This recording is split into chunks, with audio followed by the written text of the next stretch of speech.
تو عمران خان کے دور حکومت میں بھی IMF کے پیکج چل رہے تھے، ان کے باوجود انہوں نے قوم کو ریلیف دیا، 5-10 روپے کے قریب. جب بھی انہوں نے پیٹرول کی اور بجلی کی قیمتوں میں کچھ کمی کی تو اس کے اوپر بہت واویلا مچا کہ بس صرف اتنے ہی پیسے کم کیے ہیں، اور یہاں کہاں سے کہاں بات پہنچ گئی ہے کہ اب کچھ سمجھ نہیں آ رہی ہے ایک عام بندے کو کہ وہ اپنے گھر کا سلسلہ جو ہے اس کو کس طرح سے آگے کی طرف چلائے. عمران خان کی ضمانتیں 8 کیسز میں ان کو جو منسوخ کر دیا گیا ہے یا ان کو رینیو نہیں کیا گیا، اور اب ایک طرح سے ان کے اوپر اس بات کا دباؤ ڈالا جا رہا ہے کہ وہ چونکہ نومبر میں ان کو گولی لگی اور اس وقت سے لے کر اب تک وہ ان عدالتوں کے سامنے پیش نہیں ہو پائے ہیں، تو ان سے اب ان کو کہا جا رہا ہے کہ وہ عدالتوں کے سامنے آ کر پیش ہوں، اور ان کو جو ضمانتیں ہیں وہ اب ان کی دوبارہ سے وہ رینیو نہیں ہو رہی. تو ایک طرف تو عمران خان صاحب کی جان کو خطرہ ہے، ایک اسیسینیشن اٹیمپٹ ان پر آلریڈی ہو چکی جس میں ان کے اوپر اس قاتلانہ حملے میں ان کو 4 گولیاں لگیں، اور ابھی تک وہ ریکوری فیز میں ہیں، اور ان کو مزید ضمانتیں اب ان کی رینیو نہیں ہو رہی، ان کو نہیں دی جا رہی ہیں، اور یہ کیسز ان پر اب آگے بڑھائے جا رہے ہیں. اس میں لاہور ہائی کورٹ میں ان کے اوپر کیسز ہیں، ان کے اوپر اسلام آباد ہائی کورٹ میں کیس ہے، پشاور ہائی کورٹ میں کیس ہے، بینکنگ کورٹ میں کیس ہے، اسلام آباد ڈسٹرکٹ کورٹ میں کیس ہے، الیکشن کمیشن آف پاکستان میں کیس ہے، اور ٹیررزم کے ایکٹ کے تحت ان کے اوپر اینٹی ٹیررزم کورٹ میں کیس ہے جو سیکشن 144 کے حوالے سے الیکشن کمیشن آف پاکستان کے سامنے ایک احتجاجی مظاہرہ کرنے کے زمرے میں ان کے اوپر ڈالا گیا. تو یہ ایک طرف تو ایک شخص جس کی جان کو ابھی بھی خطرہ ہے اور اس کو کلیئر کٹ تھریٹس ہیں، اور اس پر آلریڈی ایک اسیسینیشن اٹیمپٹ ہو چکی ہوئی ہے، اس سے سیکیورٹی بھی واپس لے لی جا چکی ہے، being an ex prime minister جو کہ ان کا ایک لیگل رائٹ تھا، اور بجائے اس کے کہ ان کو سیکیور کیا جائے کہ وہ ایک پاکستان کی اس وقت کی سب سے بڑی ایک نیشنلی ریپریزنٹڈ پارٹی کے سربراہ ہیں، ان کی جان کو پروٹیکشن دی جائے، ان کو ان کے لیے کوئی حفاظتی اقدامات کیے جائیں، اس کے برعکس ان کو اس طرح کی سچویشن کریٹ کی جا رہی ہے کہ وہ اپنے گھر سے باہر نکلیں، اور ان کو جو اریسٹ کرنا ہے، جو ایک مقصود ہے اس وقت جو سٹنگ گورنمنٹ ہے PMLN کی جس کو لیڈ کر رہی ہے، اور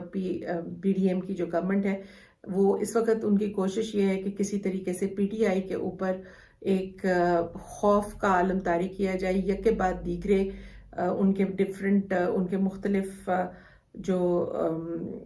لیڈرز ہیں ان کو اریسٹ کیا جاتا ہے، ان کو چھوڑ دیا جاتا ہے. ابھی اس وقت تک بھی شیخ رشید صاحب جو ہیں وہ حراست میں ہیں، انڈر اریسٹ ہیں اور پرعزم ہیں، آگے اپنا الیکشن لڑنے جا رہے ہیں. جو بائی الیکشنز میں انہوں نے اپنی پیپرز جمع کرائے ہیں، اور انہوں نے اب وہاں اپنے حلقے میں جلسے کے لیے بھی اپلیکیشن دی ہے ECP کو کہ ان کو وہاں جلسہ کرنے کی اجازت دی جائے. شوکت ترین صاحب ہیں، ان کے اوپر غداری کا مقدمہ اب دائر کر دیا گیا ہے. تو کوشش بظاہر یہ نظر آ رہی ہے کہ عمران خان صاحب کو اپنے گھر سے باہر کسی طریقے سے نکالا جائے، اور ان کو کورٹس میں جب مزید بیل نہیں دی جائے تو اس کسی پوائنٹ پر ان کو اریسٹ کر لیا جائے، کیونکہ حساب کتاب لگانے والوں کا خیال یہ ہے کہ اس طرح سے کم ریزسٹنس دیکھنے میں آئے گی، جبکہ اگر ان کو زمان پاک سے، لاہور سے، یا اگر بنی گرہ اسلام آباد سے اریسٹ کرنے کی کوئی سچویشن بنائی جاتی ہے تو وہ اس میں دقت جو ہے یا اس میں کنفرنٹیشن اور ایک کانفلکٹ کا زیادہ ایک جھڑپ ہونے کا اندیشہ ہے، اور اس کو کنٹرول کرنے کے آگے بھی اب ایسٹیمیٹس ہی ہیں کہ سیناریوز ڈسکشن میں ہوتا ہے کہ یہ کریں گے تو یہ ایسا ہو جائے گا، یہ کریں گے تو ایسا ہو جائے گا. فی الوقت تک تو PDML کی حکومت جو سوچ کر آئی تھی اور جو کرنے آئی تھی وہ جس طرح سے چاہ رہی تھی کہ آگے اگلی حکومت اور الیکشن ان کے لیے بہت آسان ہو جائے گا، پی ٹی آئی کا یا خاتمہ ہو جائے گا یا عمران خان کو سیاست سے یا پی ٹی آئی سے الگ کر دیا جائے گا. تو ان کے لیے یہ چیزیں ابھی تک تو فی الوقت بالکل بھی آسان نہیں رہیں اور ان کو ان چیزوں میں قطعاً کامیابی نہیں ہوئی، بلکہ عمران خان صاحب کو ہر معاملے میں کہیں نہ کہیں جو ہے ان کے اوپر برتری حاصل رہی ہے. اور وہ ابھی بھی جتنا پولیٹیکل کیپٹل گین کر چکے ہیں، اس نے جو سٹنگ گورنمنٹ ہے اس کو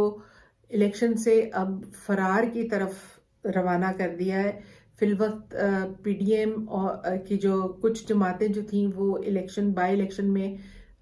پی ٹی آئی کا مقابلہ کرنے پہ رضامند نہیں تھی اور اس میں حصہ لینے کو تیار نہیں تھی. لیکن تازہ ترین صورتحال کے تحت پاکستان پیپلز پارٹی بھی اب الیکشن سے فرار کا راستہ اختیار کرتے ہوئی ہمیں نظر آتی ہے. لاہور ہائی کورٹ نے الیکشن کمیشن آف پاکستان کو یہ حکم دیا تھا کہ 10 فروری کے دن جو ان کا فیصلہ آیا، اسد عمر صاحب کی جو پٹیشن گئی ہوئی تھی ان کے پاس جب فیصلہ آیا تو انہوں نے الیکشن کمیشن آف پاکستان کو یہ حکم دیا کہ وہ اپنے ڈسولوشن آف اسمبلیز کے 90 دن کے اندر الیکشن پنجاب میں کروائیں. اور اس وقت اس کے پی کے میں بھی یہ پٹیشنز جو ہیں دائر ہو چکی ہیں الیکشن کی ڈیٹ کے اوپر. جب 10 فروری کو آیا یہ حکم نامہ تو اس کے بعد الیکشن کمیشن آف پاکستان اور گورنر پنجاب کے درمیان دوبارہ میٹنگ ہوئی، جس کے اوپر اب گورنر پنجاب جو ہیں وہ واپس لاہور ہائی کورٹ آنا چاہ رہے ہیں ایکسپلینیشن لینے اور کچھ کلیریفیکیشن لینے کے لیے ان کو ان کا رول اور ان کی ڈیوٹیز بتائی جائے، جبکہ یہ بڑی کلیئر کٹ طور کے اوپر کانسٹیٹیوشن میں درج ہے. لیکن افسوس کی بات یہ ہے کہ اس وقت کانسٹیٹیوشن کو تو قطعاً ابائڈ بائی نہیں کیا جا رہا، اس کو فالو نہیں کیا جا رہا، اس کو کوئی بظاہر ایسا لگتا ہے کہ اس کو ماننے کو ہی کوئی تیار نہیں ہے، یہ اس کے اکارڈنگ چلنے کو کوئی تیار نہیں ہے. ورنہ اگر کانسٹیٹیوشن کو آپ دیکھیں تو یہ سب سے اسٹرانگ بائنڈنگ فورس ہے فیڈریشن آف پاکستان کے اندر، جس نے چاروں بڑے صوبوں کو گلگت بلتستان اور آزاد کشمیر کو جوڑ کے رکھا ہوا ہے، ایز اے سنگل یونٹ رکھا ہوا ہے، اور ہر چیز اس میں بڑی کلیئر کٹ واضح ہے اور بڑے طریقے سے بیان کی گئی ہے. لیکن سوال یہ ہے کہ اس کو ماننے والے بھی ہوں اور اس کو آگے لے کے چلنے والے بھی ہوں. لیکن اس وقت اب پھر واپس الیکشن کمیشن آف پاکستان کے پاس گورنر پنجاب جانا چاہ رہے ہیں کہ جی مجھے یہ میری بتائی جائے، اور انہوں نے پھر الیکشن کی ڈیٹ جو ہے اس میں سے وہ نہیں دے رہے. اب یہ بیک اینڈ فورتھ گیم چل رہی ہے الیکشن کمیشن آف پاکستان اور گورنر کے درمیان، اور نتیجہ اس کا یہ ہے کہ ایک ٹائم ڈیلینگ ٹیکٹک جو ہے اس کو استعمال کیا جا رہا ہے، اور بالآخر ای سی پی جو ہے وہ جا کر استدعا کرے گا لاہور ہائی کورٹ میں کہ جی اب تو میرے پاس اتنا ٹائم ہی نہیں کہ میں 90 دن میں الیکشن کراؤں. اور اس کے برعکس اظہر صدیق صاحب لاہور ہائی کورٹ میں ایک پٹیشن لے کے گئے ہیں کہ الیکشن کمیشن آف پاکستان نے لاہور ہائی کورٹ کے حکم دینے کے بعد بھی 5 دن گزر جانے کے بعد بھی ابھی تک پنجاب کے بائی الیکشن کی ڈیٹ نہیں دی، اور اس میں انہوں نے کنٹیمپٹ آف کورٹ کے لیے یہ پٹیشن دائر کی ہے، جس کو ہیئرنگ کے لیے ٹیک اپ کر لیا گیا ہے. ابھی تک کے لیے اتنا ہی. اپنا بہت خیال رکھیے گا. اللہ حافظ.